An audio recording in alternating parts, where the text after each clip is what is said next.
ফাঁকে দাঁড়িয়ে রয়েছো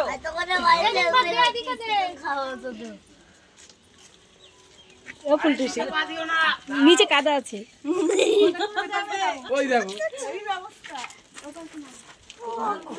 নেবে তো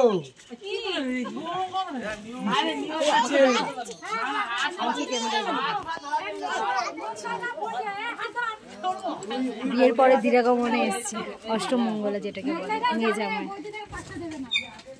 এই হাই কর রিম্পা হাই কর ওই দেখ আসার জন্য দেখ কি করছে চলো এই যেটা আমাদের বড় বৌদি মেয়ে